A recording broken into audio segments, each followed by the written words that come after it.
Absurdism гэдэг философи ойлгохоос өмнө эхлээд философи гэж юу гэсэн үг вэ гэдгийг ойлгох хэрэгтэй. Философи гэдэг нь амьдралын гол ухагтхуунуудыг судалдаг судлал гэж хэлж болно. Тэр ухагтхуунуудад нь мэдлэг, амьдрал үхэл, оюун ухаан, зөв буруу, шашин шүтлэг, хүний ухамсар гэх мэт зүйлүүд хамгийн их байдаг. Философи гэдэг үг нь филос бас соф гэдэг хоёр грек үгнээс гаралтай.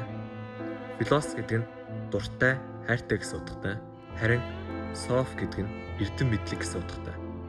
Нийлээд шууд утгаараа бол мэдлэгийг хайрладаг гэсэн үг. Энэ фил гэдэг үг ба эсрэг утгатай үг болох фоб гэдэг үг нь хэлэнд их өргөө ашиглагддаг. Ялангуяа шинжлэх ухааны нэршилдээр. Жишээ нь гидрофоб гэдэг үг нь бол усан дургу гэсэн утгатай, харин гидрофил гэдэг үг нь усан дуртай гэсэн үг. Энгийнээр ирвэл. За, одоо гол агуулга руу оръё. Абсурдизм буюу шууд орчуулбал утга учиргүй гэх философи нь Альберт Камугийн үүсгэсэн философи юм. Гэхдээ эхлээд юу абсурд вэ гэдгийг ойлгохын тулд Сизифис гэж хэн бас юу байдгийг ойлгох хэрэгтэй. Сизифис нь эртний грекийн домгийн нэгэн дүр.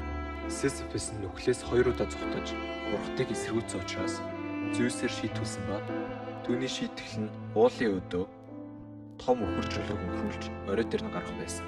Орой дээр нь чулууг хөрөх мөчөд чулуу нь буцаж өнгөрч ундаг үрдийн шийтгэл томлол. Ямар ч удахгүй, ямар ч найдваргүй оршил.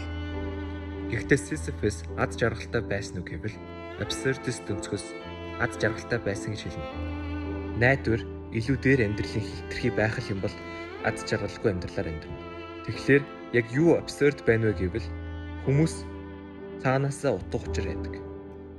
Харин ертөнц өөрөө ямар ч утга учиргүй.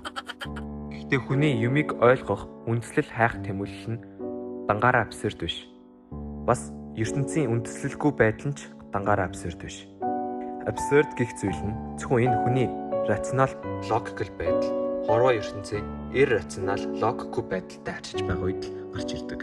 Альберт Каму энэ абсурд байдлыг шийдэх хэд хэдэн арга төвшүүлсэн байдаг. Нэгт нь амиа орлох. Ямар ч удахгүй амьдрал учраас өгсөн ч хамаагүй гэж бодож байна. Гэтэ энийг Альберт Каму санал болгодгүй. Учир нь хүн байхгүйгээр абсурд орших боломжгүй. Абсурд нь хоёр юмнаас тогтдог. Хоёрт философикл амиа хорлолт буюу шашинд эсвэл бурханд итгэх.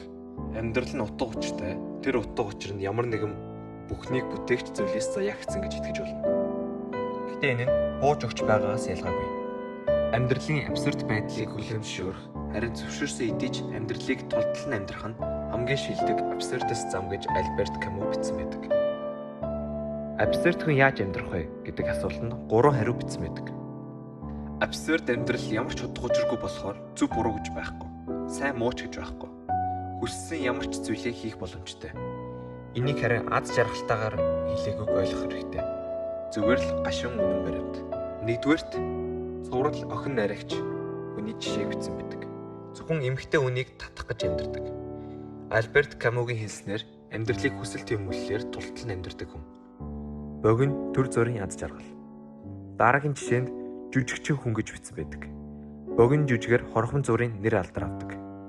Харин тэр жүжиглэх жүжигийн 3 цагийн дотор хичнээн утгагүй ч гэсэн хэн нэгний амьдралыг харуулдаг. 3 дугаарт байлдан эзлэгч хүү гэж бичсэн байдаг. Үрдийн зүйл байхгүй гэдгийг хүлээмжшөөрсөн. Амьдралыг тултал нь амьдрахаар шийдсэн тулаанч. Сизифис бол абсурдизмын хамгийн шилдэг жишээ. Сизифисийн амьдрал ямар ч хүн утга учиргүй, зүгээр л чулуу өнгөрүүлэх. Энэ нь хүмүүн бидний амьдралыг толидан харуулдаг. Одоо цагийн ажилчин өдөр бүр адилхан утга учиргүй ажлаа хийж байгаа нь Сизифисийн хувь тавилангаас ялгаагүй. Сизифис ууланд гарахдаа ямар байдлаас илүүтэйгээр уулнаас өнгөрч унсан чулуу руугаа буцаж өөрөө алхахдаа юу гэж боддог нь хамгийн сонирхолтой болдог. Тэр ховорхон мөчөд Сизифис болон бид нар ямар утга учиргүй амьдралаар амьдарч байгаагаа ухаардаг. Ад жаргалгүй болж бууж өгмөр санагдахад Сизифис биш чулуу ялдаг. Харин жинхэнэ абсурд хүний журмаар хизээж бууж өгөхгүй, амьдралыг эсэргүүцээж өөрийнхөө зорилгын төлөө хичээсээр байдаг. Энэ санаа болон энэ бичлэгийг номны сүүлийн өгүүлбэрээр дуусгая. Уулын өдөө Чармаалт нь өөрөө хүнийг аз жаргалтай байлгахад хангалттай байдаг. Сис физик аз жаргалтайгаар төсөөлөх хэрэгтэй.